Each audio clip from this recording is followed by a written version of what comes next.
Hey, what's going on, my friends? It's Dave Sharpe. Welcome to Wake Up Legendary, another amazing episode. Because why? Well, because we've got an amazing guest, and that guest is not me. Okay, that guest is Mr. Randy, and he's calling in, I believe, from New Orleans. How's it going, my friend? No, bud, I'm from Houston. Houston. I don't know where I got New Orleans from. That's where I'm from. That's where I was born. That's where you were born. I was just reading your questionnaire, and I think I got the two confused. So you're from New Orleans, and you're calling in from Houston. How you doing in Houston this morning, man? Unbelievable. Yeah, good, man. So, so talk to us a little bit. What led you to Legendary? What were you looking for, and were you able to find what you were looking for? Yes, I was able to find what I was looking for. It's been amazing. So, uh, I've been a business owner with my wife for many years, and owning your own business, it owned us, and so we were certainly looking for other stuff, and uh, got into an MLM, and did that for about 10 years, and uh, in mixed results, but ultimately, we did okay. And then COVID hit and just kind of changed our world. And so I'm always open to other streams of income, and had a friend that was actually, posting stuff, about Legendary and such. And I reached out to him because I'd seen all the other stuff. And, you see the people saying scams and all that crazy stuff too. But being in network marketing for so many years, you kind of tend to let that stuff roll off. You understand that's part of the business. And so, so I jumped in, and it was great. I mean, I love the advisor, the fact that I had an advisor, and I went through that whole process. One, because I knew I was going to build this. And so I wanted to know what others were going to experience. Yeah.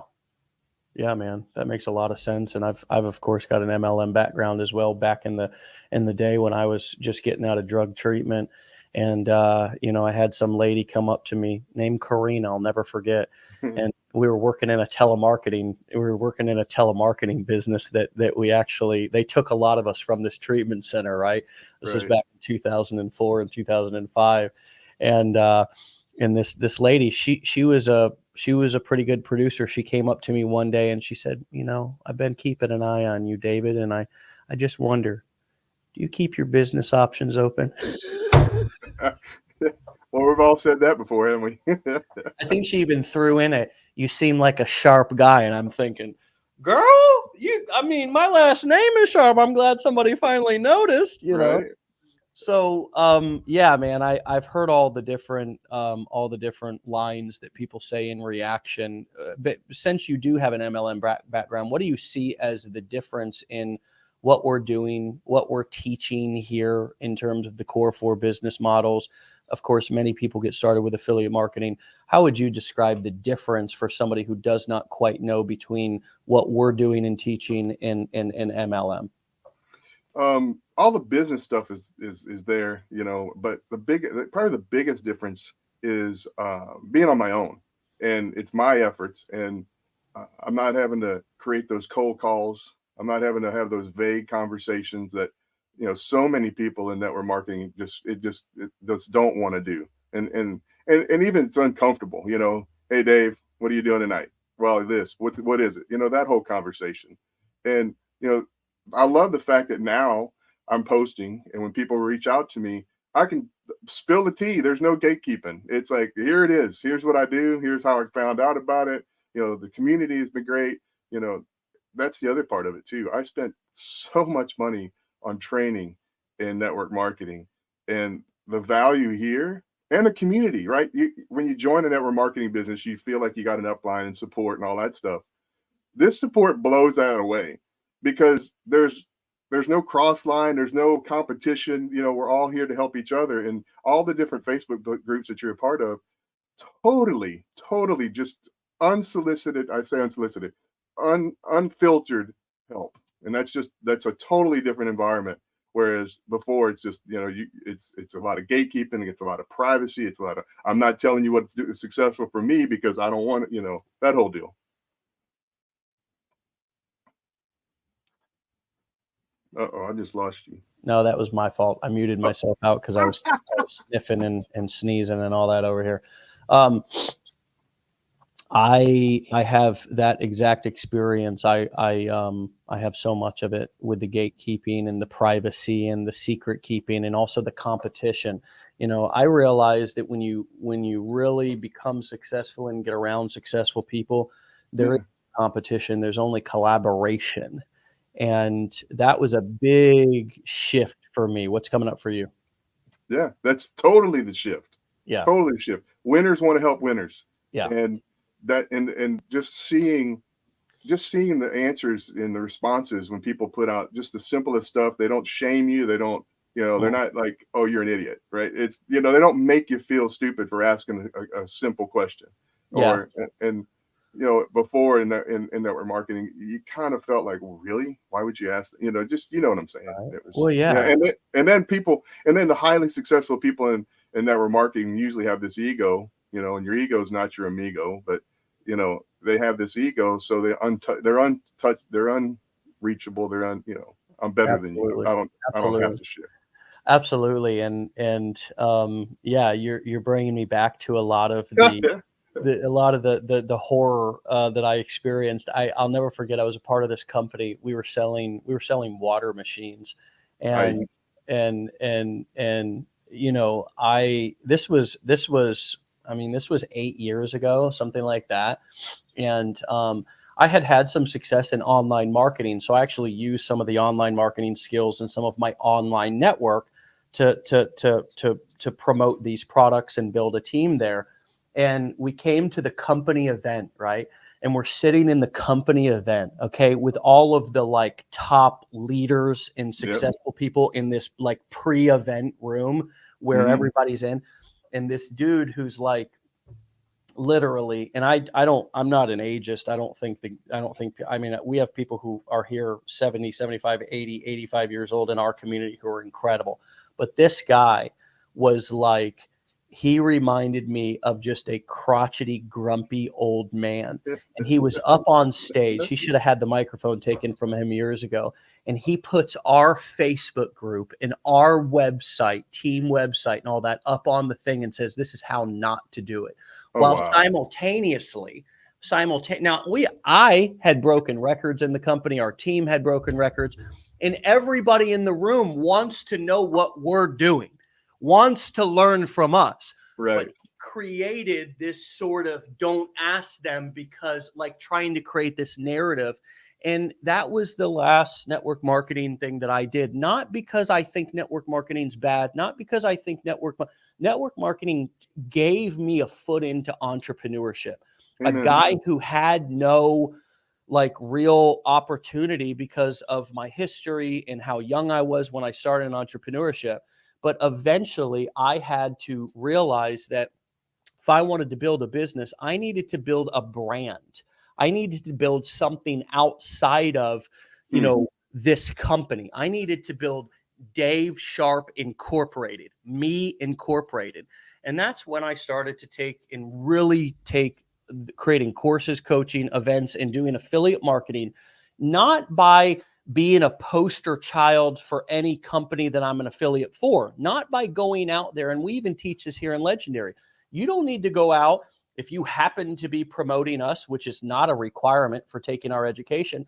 You Right. don't need to go out and be a Dave Sharpe fanboy. You don't need to go out there and be, shouting my name from the rooftops or talking about Legendary Marketer. As a matter of fact, we actually recommend people don't say what you're promoting in your content, the name, anyways, just Right. so people don't go Google it, and you might potentially lose an affiliate sale because that you want to get them to opt into your page, so you get that email, and then you want to get them to click your affiliate link for whatever product you're promoting, so you ensure that you get credit for that sale. Now once they go and see the product from that point, you can't control them, but it's a process of making sure that you, as the affiliate, the one who is doing the promotion, gets credit for the sale.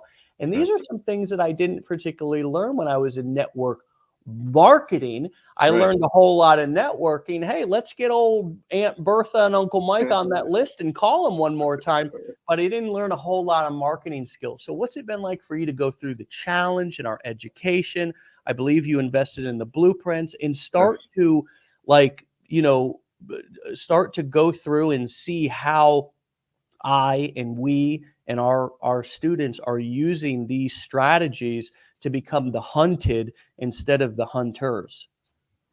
So yeah, so I went through the challenge, and just so many aha moments along that way, along that path, and some of the things, just the funnels themselves, right? The funnel and that whole process and that whole concept was never taught. I'm amazed at 10 years of network marketing, and no one ever has taught that and used that process within their network marketing for follow up and the email campaigns and stuff. So that alone was kind of an aha moment there. Just getting that. And I I was told. Luckily, the person that shared this with me, I reached out to. I'm friends with, and they shared that there's a lot of moving parts, but you have no idea how many moving parts there are until you start digging in. And the course, because of the step by step process and all the different ways of that through the blueprints and all the different avenues and resources you have, it definitely made it a lot more manageable. I can only imagine, you know, I've YouTubed and Googled some stuff, on how to do affiliate marketing. And I mean, it took me a bit because I took my time. My friend says I'm analytical. And so, I took some time, going through it. It took me about a month to get it all set up, but that probably doesn't have to be the norm. I mean, obviously with the step-by-step process, you could absolutely do it faster. Plus we own our own business. And so I'm still working that business as well. But the community and the education was so much different, and the value. I mean, heck, you absolutely could do everything with the course, the basic course, right? Without doing everything, the blueprints and all. I just look at my time and the value of my time, and got the blueprints because I value my time. And Yeah. so being able to jump on that and get that head start was absolutely a no-brainer for me, a no-brainer, because I value my time. Yeah. And what a lot of people don't realize once they get into our blueprints is that, for example, I came kind of fumbling onto this wake up legendary because I literally just logged off of a Zoom with the decade in a day clients who are it's a workshop we put on every other Friday, ongoing for all of our blueprint students. And inside of that decade in a day workshop, we call it decade in a day because we're literally doing everything in our power to download a decade's worth of our knowledge into you in one day. But each and every workshop, we pick a different niche and Hmm. we fill out a different fishing formula business plan.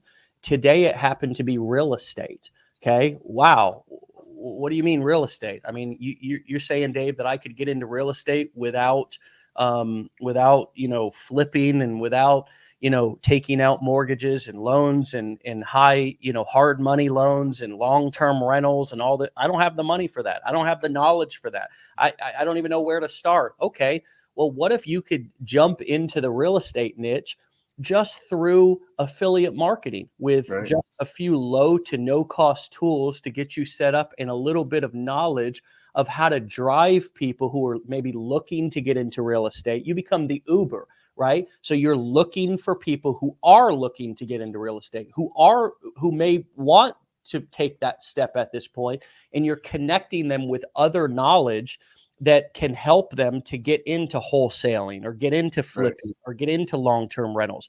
And now all of a sudden, just from that niche alone, right? You could start to turn those clicks into cash, and all the money that you earn from that niche could go into a fund for you to buy your first long-term Right. rental. This is where we take the cash from our cash cow business, which these core four models are a cash cow business. I call them a cash cow business because they're low overhead, but really high profit margins. And then we take that money, this is what I've done anyways, and then go buy real estate with it. Then go buy index funds or equities or bonds with it, right? And Right. then we turn the money that we just made into actual passive income. And real estate is a little less passive than maybe index funds or bonds. But quite frankly, once you start investing into real estate in index funds and bonds and other equities and things of that nature, now you're building wealth. Your money's actually working for you, and you're actually materializing the cash flow quadrant from the Rich Dad Poor Dad book, where the difference between, an employee and a Right. self-employed person is very different than a business owner, right? Once you get over to that right-hand side of the cash flow quadrant, a business owner means that you're using systems and people as leverage, right, to Right. help you to make money. But once you get down into that investor box, which is the bottom right-hand box, now all of a sudden your money is Yeah. working for you. And a Yeah. lot of times people think network marketing or even affiliate marketing or a lot of these things are passive income. But the truth is that they're actually just still in that business owner box. Those Yes. are active income where we're using systems and we're using people to get our content out there and follow up with people automatically. But once we start taking the money from those Yeah. cash cow businesses and investing into real estate, index funds, equities, bonds, now all of a sudden, or other businesses, right? Like Warren Right. Buffett has done. Now all of a sudden we're true investors. What's coming up for you right now is I'm kind of ranting about this, how big and how far we can take this, and how I believe true wealth is created.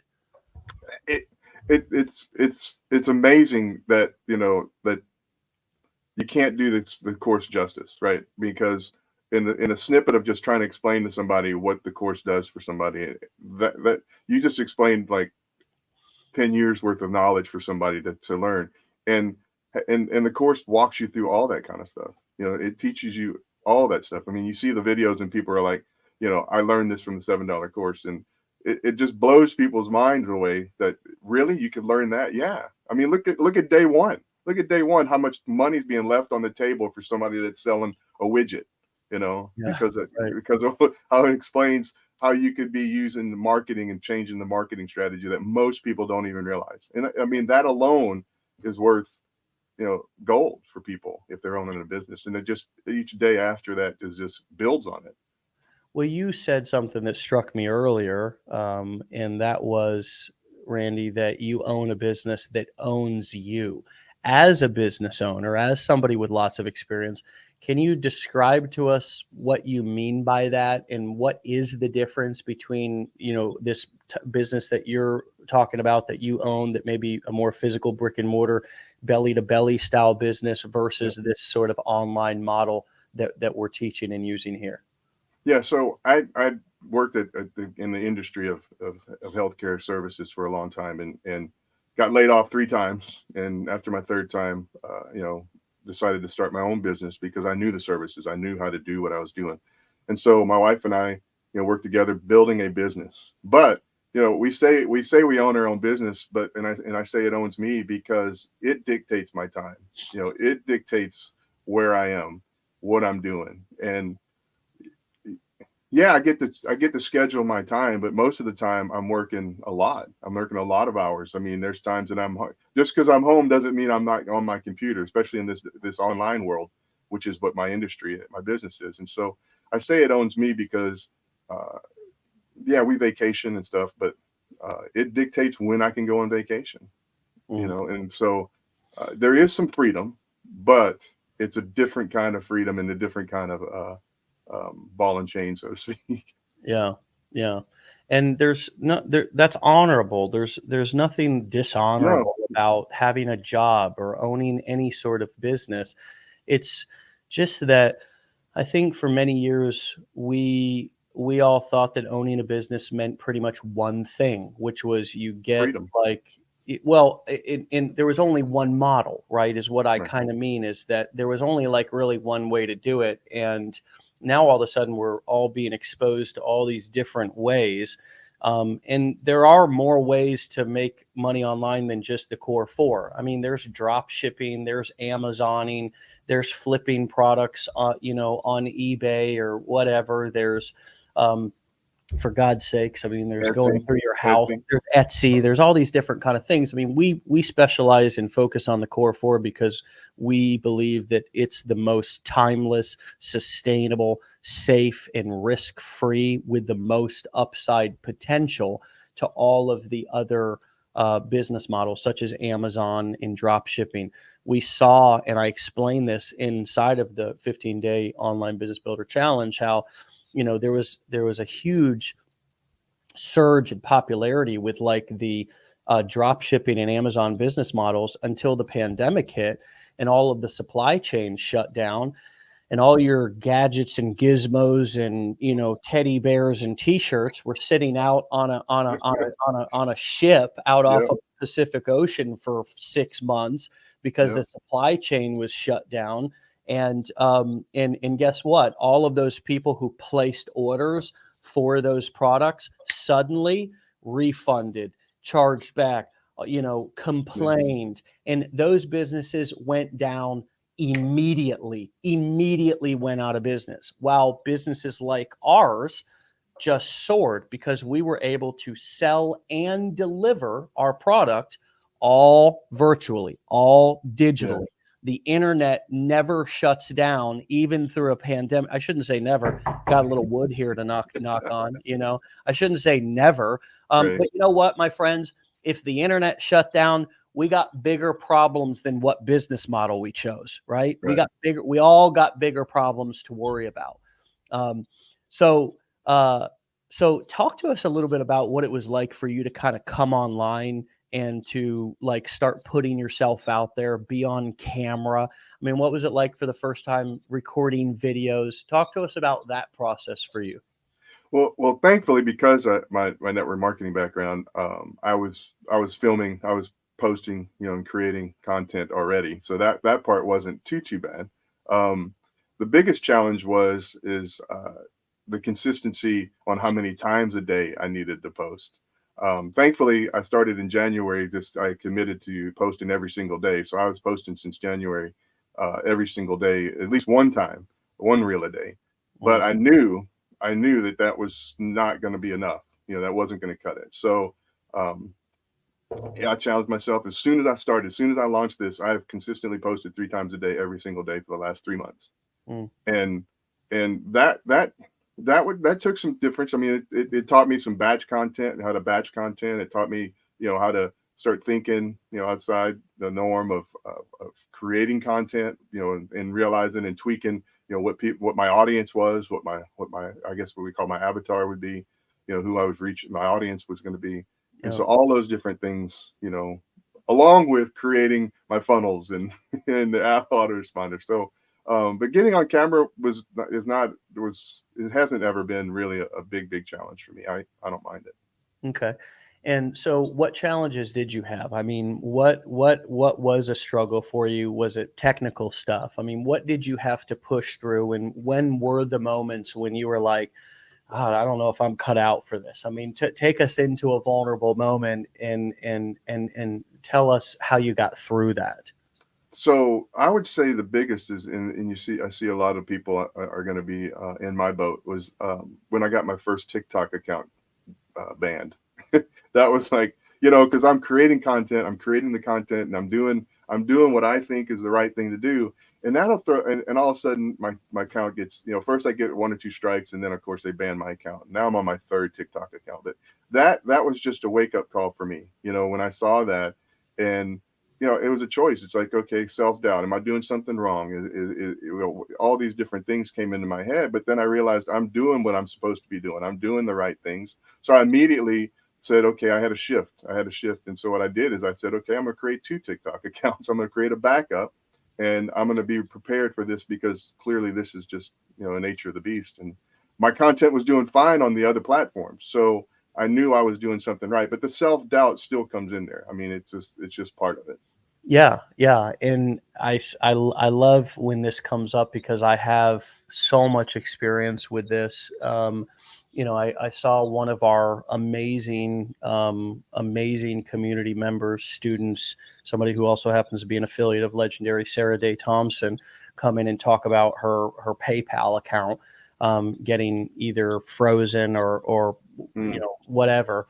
And I mean, I've had $10,000 locked up in PayPal for, over 10 years. Wow. And they just tell me, don't stop asking. Right. And I mean, because of the terms and conditions and because of what I agreed to when I set up the account, I've sent it to my attorney. I've sent it. I've seen what there is no recourse. It's just they Wow. can hold funds as long as they want to hold funds. It may not have been 10 years, but it's definitely been over 5. I don't want to embellish there, but it's definitely been more than 5 years. And I've had Stripe accounts shut down. I've had Google AdWords accounts shut down. I can't tell you how many Facebook ad accounts I've had shut down. What happens, just so everybody, at least this is from my perspective of over a decade's worth of experience, platform like TikTok, when they're launching, they'll let you say and do anything.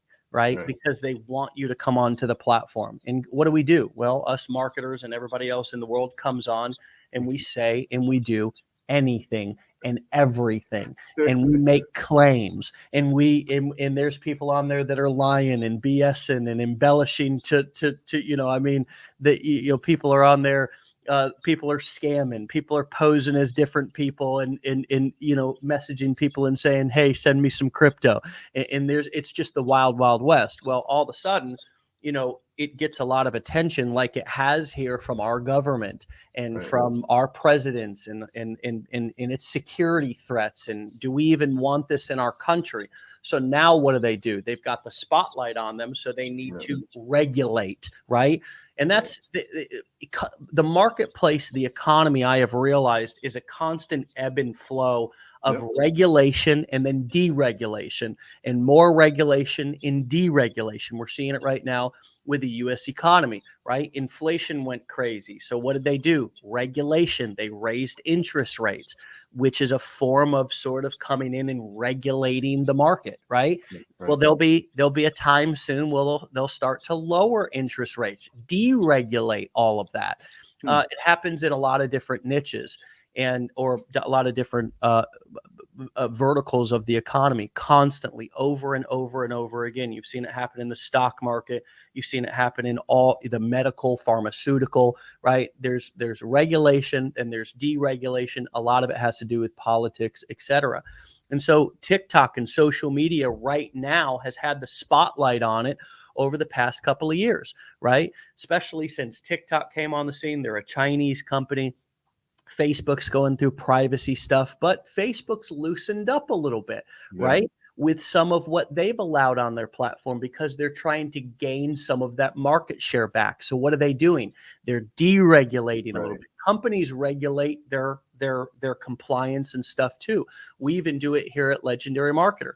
When our affiliates kind of get, we got to regulate a little bit. We got to let them know, hey, you can't do that. We're going to start, letting people know. But if business is slow, we might take down some of that regulation and let people go, turn it into the wild, wild west a little bit. And that's what happens. TikTok is going through a process right now of over-regulating people, kicking people off their platform. And it's a game of cat and mouse. We have to remember to use social media, not let it use us. Create as many accounts on as many platforms as you want, right? You're going to lose some. It's going to hurt. It's going to suck. It's going to feel like a punch in the gut, right? But you can't let that stop you, because guess what? That was a robot, most likely, who just, it was a word in the algorithm. It was something that you said. It was a complaint or somebody flagging your account 5 times, and it doesn't have anything to do with who you are as a person, what you deserve, or what your destiny is in this process. It's just the ebbs and flows of the regulation coming from both governments, but also the companies themselves. So they regulate themselves so governments don't have to come in and do it for them. That's an over explanation. That wasn't an oversimplification, but it's my perspective of 10 years of doing this and seeing people. There was a time back when I first came on the internet to where people were going crazy, making money hand over fist with Google AdWords. You could literally just put an ad up on Google, and it would just basically pull in cash for you, because it was a brand new thing. Google was fairly new, and now all of a sudden they started to allow people to advertise on the platform. So now you could pay to get your ad right up there on the very first slot on a Google search, right? Well, guess what? affiliate marketers and online marketers went and Like went crazy. crazy with that. Yeah. And there was about a month or two, right as I was coming online, they called it the Google slap, where damn near every marketer just in an instant lost their Google AdWords account. And what did they have to do? They had to find a new strategy, or they had to water down and take all the claims and all the stuff and have a really kind of vanilla message in order to stay on the platform. And I'm sure you've dealt with some of these hurdles and regulations in your own businesses up until this point, Oh yeah, for sure. So what are you finding that's working for you? What are you finding? What do you know now about marketing on TikTok, on Instagram, using these strategies that you didn't particularly know or that you weren't particularly doing at the beginning? I'm realizing the patterns. I'm realizing how to use the algorithm to work in my advantage versus, just trying to just be out there. I'm systematically posting consistently, looking at the times and looking at, when's the best time and when is my audience online. So those are things that I'm now, after that initial, because now it's like, literally 2 or 3 months. So now I can kind of take a breath and go, okay, look at what I've done, and just start making some shifts and some slight tweaks to see just how I can do a better job of my content. So, little things, like words on the screen and how I'm putting the words on the screen, or am I putting a cover page and how I'm doing the cover, and just little tweaks to try and, again, attract the audience that I'm looking for. Who is your target audience? Who are you speaking to out there? I assume you're working in the kind of online business, make money Yes. online niche. So kind of who have you dialed into? Who are you finding is resonating with your content? Who are you targeting? I am absolutely targeting dads. Dads that are. I'm a dad, a grandpa, and I realize that so many dads are working so many hours and missing the opportunities with their families at home. And if I can show them a way to buy their time back and start spending more time with their family rather than less time, if they don't have to get that second job, because the second job is going to pay them less, and they're going to be more further away from their kids and family. And so I don't want dads to have to watch their kids grow up horizontally. I want dads to be able to spend the time with them on a regular basis. And so that's my target. My daughter, I'm targeting dads because I don't want to be that creeper, hey moms, so, I realize that there's going to be some aha moments for them as well. If they're watching my content, they're like, yeah, me too. But ultimately, because my daughter was a single mom for a long time. So I get that piece too. I get the struggles with the single mom. I just don't want to be that creeper online. So my content is definitely focused on dads. And if a mom sees that and says, hey, I want my husband, I'm going to go do this for my husband so I can bring my husband home, then so Right. be it. Yeah, you'll find, and I have an example of this in the blueprints. I think it's in the Facebook section of an actual campaign where a lady was targeting nurses, and she actually called out nurses right in her, and she did this on a regular basis, but right in the post that I share, she's calling out nurses. Well, what you'll notice is, and what you see in the comments down below is people saying, hey, will this work for a plumber? Hey, will Right. this work for will Nice. this work for a teacher? Hey, will this work for, right? So Right. a lot of times you're right. When you have something where you're calling out a specific person or a specific type of person or a specific career or expertise or profession, you will have people who want to be a part of the club, who want to be a part of the group, and will ask and be as or more interested because they feel excluded, Right. right? Yeah. And Yeah. will this work for moms too? Will this work for contractors? Will this work for nurses, etc.? Yeah. So that's a great strategy.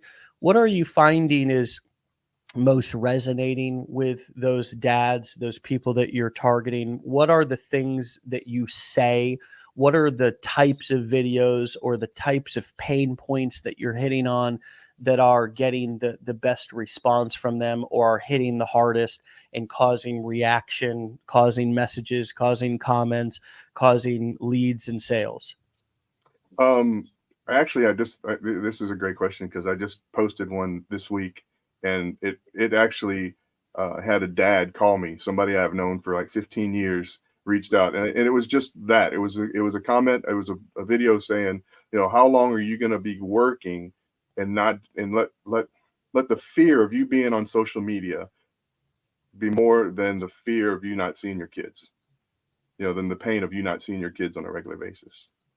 And so, when are you going to flip that switch? Basically, and that's the theme I've been doing, and that's been working. And one of the videos I posted, and I said, but yeah, you'll keep scrolling, is what I said. But and I said, dads, I'm calling out dads on my videos, and literally, I had somebody, a friend of mine, Facebook message me and go, okay, we need to talk, and he told me that literally just hit him because he needs to go find a job. He's like, I need to go get a second job because I want my wife to homeschool our son, and I want him to be home. And he says, so I see it. So let's do it.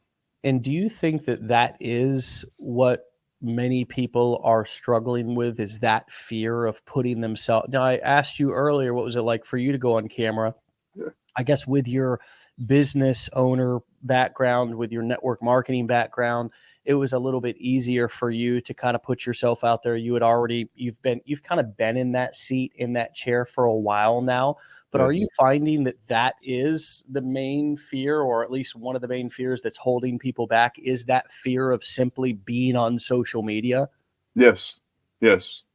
I do see. I mean, if I have if we have the opportunity to have a conversation via text or messaging or whatever, a lot of the times is, do I have to be on camera? And Hmm. so I explained to him, no. I mean, you can do affiliate marketing without being on camera. You don't have to. You don't have to be like me. I just enjoy it, and I want people to know who I am, and I find that's the best way to do that is to be on camera. But ultimately, you don't have to in this industry, and of course, you talk about it a lot in the 15-day challenge. That you don't have. There are ways to earn income online without being on camera. Absolutely. Yeah, there's ways that we teach and show examples Yeah. of not only how not to put your face on camera, um, and to make the focus whatever it is that you're talking about. Many people just are not afraid to use their voice, but they don't want to put their face on. So there's ways in which you can turn the camera around, point it at the computer screen, show different things that you're talking about as you're clicking, you're pointing to it. Obviously, you can record your screen and then upload those onto Facebook. Another Yep. thing is that we oftentimes forget about the power of images, of text on screen, of using B-roll, like various different Yeah. video. B-roll is just an image of something that is happening, that's not particularly somebody talking in the screen. And the text on screen, really nowadays, a lot of people are watching these videos without the volume. So if you don't have captions, if you don't have text on screen to explain what's actually being said in the video, then in Yeah. some respects your content won't do as good. So there's so many different ways to have text on screen using B-roll or pictures and have your content go be extremely valuable. And last but not least, there is absolutely nothing wrong with finding yourself a good old pen name and going right on to iStock Photo or any of these other royalty-free image platforms. And if you're going to go into, for example, a dad niche and how to be a better dad, or how to get your kid to sleep through the night if you're a brand new mom or dad or brand new parents, if you're going to be working in the DIY niche and you're going to be, selling products about how to, woodworking plans and how to build and construct woodworking items and maybe sell them, you can go right on iStock Photo and buy a royalty-free set of images of a guy working in a tool shed, right? That can be that you can name them. You can call him Ted. You can call him Ben. You can call him Bob the Builder, whatever. I think Bob the Builder is already somebody. Don the Builder, Randy the wood guy, and that can be your avatar. I mean, think about like the gurus or the various people that online they're not using a ton of different photos all the time. They Right. might have a selection of 3 or 4 photos that they use, and the rest is usually just text and focused on the value of whatever, or the explanation of whatever it is that they're selling. So those are a couple of different ways. I do recommend people to get over their fear of being on camera, not just because it's more valuable these days to build a personal brand and have that relatability and that trust factor of showing your face and relating to people, but also because in 2023 and beyond, and you tell me if you agree with this, Randy, I believe that being on camera, communicating, being able to do business virtually is not a it's not a luxury skill set. Mm-mm. It is a mandatory skill set, especially Oh for yeah. our children. But if we want to participate in this economy, we need to have these skills as well. What comes up for you when you hear me say that? Oh, absolutely. There's a huge shift. I mean, I think the pandemic made it blatantly obvious, but there's a huge shift in um, the whole online community and being and doing that. And so you're right. You're gonna need to develop that. And I mean, I think years back on me getting online, and it wasn't comfortable at first, but it's one of those things that the best things that ever happened to me have been out of my comfort zone. Mm, The most thrilling and the most success and the most are all been me stepping past my comfort zone. And so I encourage anybody just to do it. Is it going to be great? It's going to be perfect? No, it's never going to be perfect. Like I said, I'm a perfectionist by heart, and I struggle with my videos. That's probably, if you asked about a struggle, I'm always tweaking it, going, okay, I finally, it's just got to go. I got to post it. And so, it's never going to be perfect, but it's going to be you. And the more authentic you do it, actually, the better it does. If it's too perfect, then it's too perfect. Then it doesn't land for people. And mm, so I tell people, if I would encourage anybody, I would encourage them to just do it. Just start. Just post something. mm. And spoken from a true perfectionist, because I have been that way my whole life, over critiquing to the point of criticizing myself. Right. And when I first started recording videos in my marketing career, I mean, it was painful, man. It was not only painful for me, it was painful for anybody that I asked to participate in the filming of those videos and hold the camera for me. Because, when I would get started and even finish it, not to mention when I would ooh and ah and then think I needed to start over when I didn't need to start over. Right. Right. Nowadays, if you pay attention to any video that I ever create, any message, any audio that you hear, there's usually a place where I've screwed up a word, where I've oohed, odd, ummed, sniffed, even mispronounced something. And I just keep on going, man, because in some respects, it almost gets people's attention, because they're like, did he just, like, Yeah. what was that? Like, what, like, it almost makes people lean in a little bit more. It doesn't make you sound stupid like you think it does. It actually makes you sound more professional, that you didn't let that stop you. And I want you to think about if somebody's dancing or performing, on a, think of a Broadway show or something.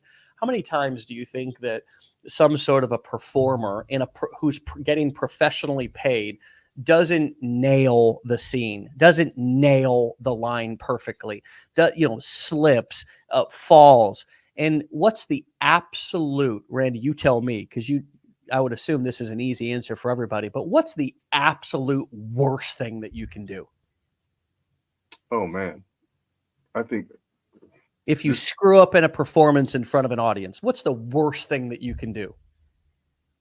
probably fall. I would say fall or just forget your lines. But if you do Uh, fall, oh, is to stop, right? right. And to Yeah. not keep going, right? Yeah. Because if you Right. stop, now the audience is like, it's really awkward, Yeah. It's right? blatant. Right. It's blatant. Yeah. Whereas if you fall and you keep going, or you give up, then it's kind of like, or if you fall and you keep going and you finish the performance, Right. Right. you might get a 9.5 instead of a 10. This happens all the time. I mean, watch the Olympics. Yep.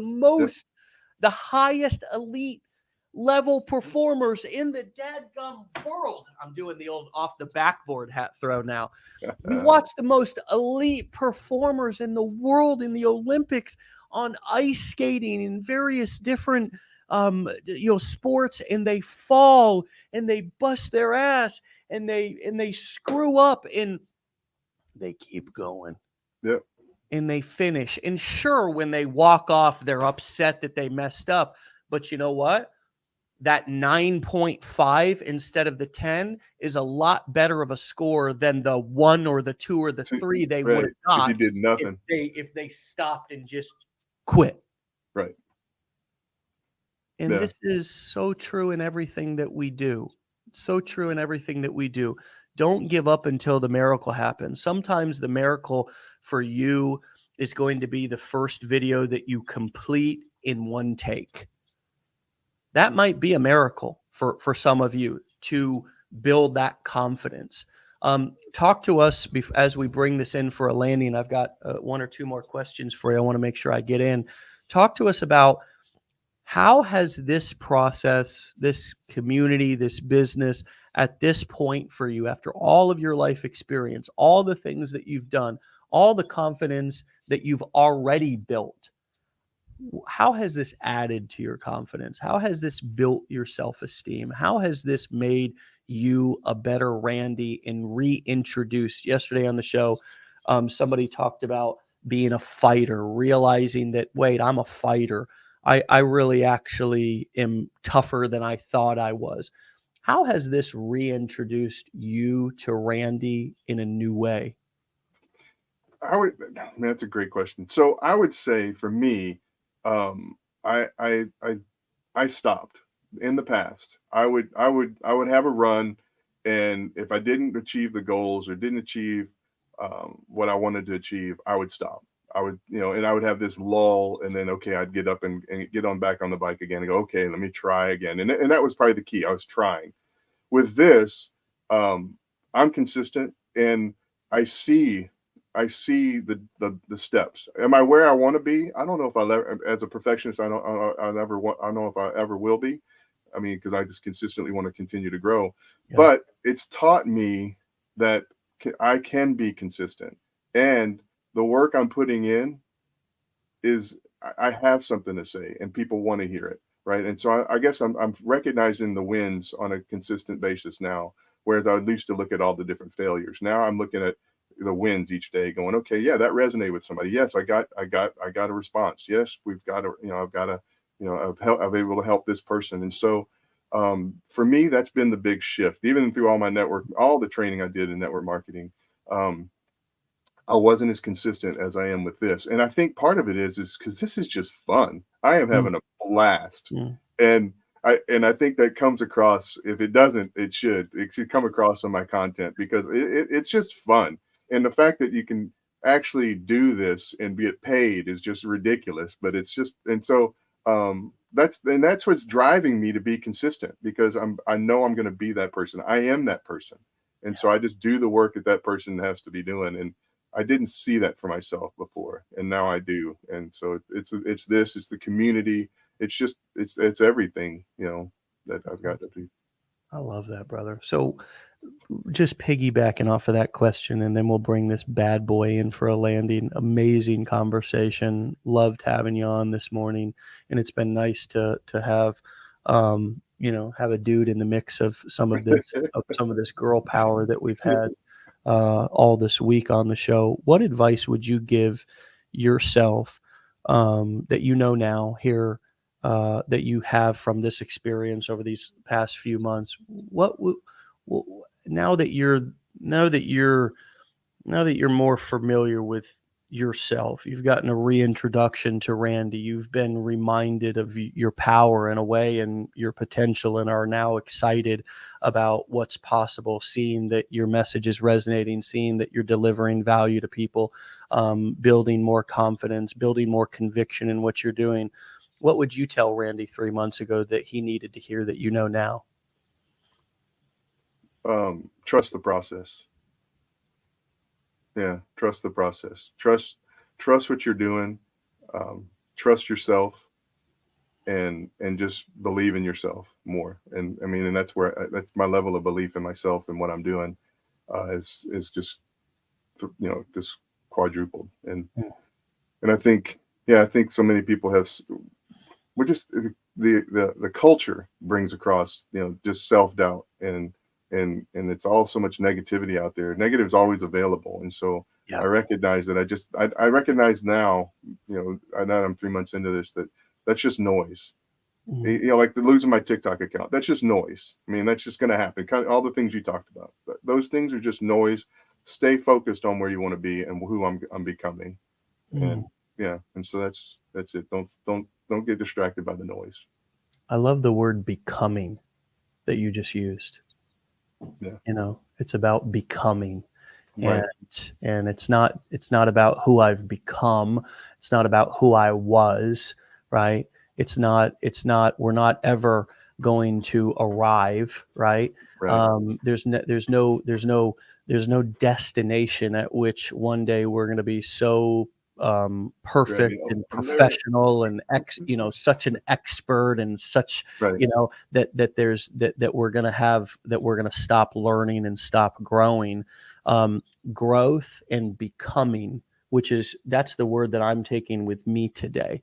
I'm really taking that word with me today, and I really appreciate what you've shared here over the last few minutes about being reintroduced to your potential, who you're becoming, realizing that you have value, that you may, that's always been there, right? Right. But Right. you may, it's not really even others, because with a guy like you, and I think for sure a guy like me as well, it's not really others that I allow to beat me down, because I mean, I'm not sitting still if somebody's kicking me, right? But Right. Right.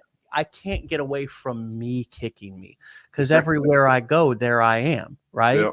And Right. so when I stop doing that and I put the bat down, and every single thing that I do, I stop beating myself up and over criticizing, or even criticizing at all. I need to learn to Yeah. be At all. very gentle. I need to be loving. I mean, I know this is an extreme example and not a very masculine one for the badass dudes out there, but I need to really look at myself as little David, man. What did I need to hear? I am a young child in this process of entrepreneurship and growth, and I need to be compassionate. I need to be empathetic. I need to be I don't need to be, there's a difference between being empathetic and sympathetic. I don't need to be Right. sitting on the pity pot. I need to get off the pot, right? I Right. need to shit and get off the pot, right? But I need to really ask myself, what did I need to hear when I was a young boy and I was trying something for the first time? Because just because this exterior gets older and grayer, and I know all about that, right? More wrinkles, all the different stuff that happens as our body deteriorates as we get older. The inside, in some respects, is still just as vulnerable and sensitive as Yes. it was when we were starting something as a young child, right? Yes. And so Yeah. I need to in some ways be maybe the father. I need to be the parent. I need to be the guide, the mentor that creates a safe place, that creates confidence and self-esteem within myself, and almost parent or reparent myself like I'm starting something new, with all of that encouragement and all of that. Hey, it's going to be okay. Hey, dust yourself off. Hey, you get knocked down 8 times, get up 9. All of those gentle yet firm, right, encouragements. No, we're not going to let ourselves get down into that place today. No, I'm not going there. When those voices start to come in, I always call that your soundtrack. What's your old soundtrack? No, we're not going to play that record today. I've got a new record for you to listen to, little Dave, and it's called We Are the Champions, right? Or whatever else makes you feel like an absolute badass when you're doing something, but not, we suck. This will never work for me. You ain't shit. You'll never be shit. Knew you couldn't do this. Oh, you're too old. You're too young. You're too skinny. You're too fat. You're too light. You're too dark. All the things that we sort of label ourselves with over the years and begin to sort of disqualify ourselves from opportunity and success. And that's been real helpful for me. And that is what's coming up for me, as you're saying, what you've said over the last few minutes, and as you topped it off with a cherry with that word becoming. We are all becoming, my brother. We are all becoming the people that we are and have the potential to be. And it's not because you finally meet somebody who completes you. It's really because we get inside of an environment that helps us to go inside and tap into things that were always there, but Right. maybe needed to be rejuvenated or reignited. Right. Yeah, I call it self-coaching and shifting. You know, I have a vision for myself. I have a vision for my life and where I want to be, and it's constantly changes as I grow. And I just, when you start having those doubts, those conversations in your head, you realize that that's not the vision I have for myself. That's not the person I'm becoming. And so I need to take the actions and do the things that that person that I'm becoming is, not the little me like you're talking about. And so, you got to shift, and it's a conscious effort. I mean, first is the awareness. Sometimes we are so reactionary, we end up just living life on reaction. But if you have the awareness and start having the awareness, then you have the ability to shift and say, okay, and you have that vision. You just keep bringing that vision up for your life and where you want to be and where you're going and where you're headed, and you just keep focusing on that. And the faster you can do that, the faster you can shift out of that, is the quicker your success is going to be. My brother, you have laid down some gospel this morning, from Houston, Texas. Randy, what do you call yourself out there? The Mobilepreneur, right? Yes, sir. The Mobilepreneur. All right, man. Well, we got you over at Instagram at RHSPEAR, and RH Spear. Yep. And you can go and find Randy over there on Instagram. And one of you've got a TikTok and an Instagram account at _Mobilepreneur as well. And so you guys can go and find, follow, support, lift up, learn from, watch, observe, model all the great things that we do with each other. And my friend, come back and keep me posted on your journey. Okay. Stay legendary, my brother. Absolutely. Thank you so much. All right, Randy. Take care, God bless. buddy.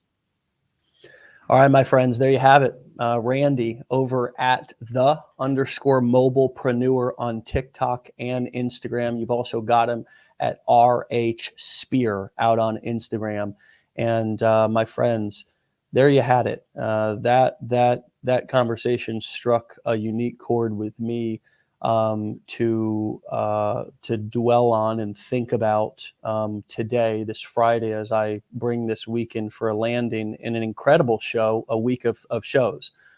This week has been a real week to remember in terms of powerful, vulnerable conversations, real stuff. Not about the flash and trash that we normally hear on podcast and various shows out there where people are talking about things that are really unrelatable. But the real struggles, the vulnerabilities, what it's like to start with this, what it's like to start over. How many of us are starting over? And what I always say is get started or start over, because there's going to be many times throughout this process you're going to need to start over. You're going to quit on yourself because maybe that's what you're used to doing, as Randy brought up so vulnerably and honestly there. We're used to that. It's kind of what we've done in the past. But to realize that, what, I can push through this. I can do hard things. I'm stronger than I am giving myself credit for. And I got this. I got this. And you got this, my friends. So have a great Friday, a legendary weekend. We'll meet you back here on Monday for another episode. And as always, if you want to go and re-listen to any of these, you can watch them right here on our Legendary Marketer Facebook business page. We upload them to YouTube, and you can also listen to them, which can be a powerful way to take in these amazing shows on all of the major podcast platforms. Get out of here, my friends. Have a great Friday. Be legendary. Peace.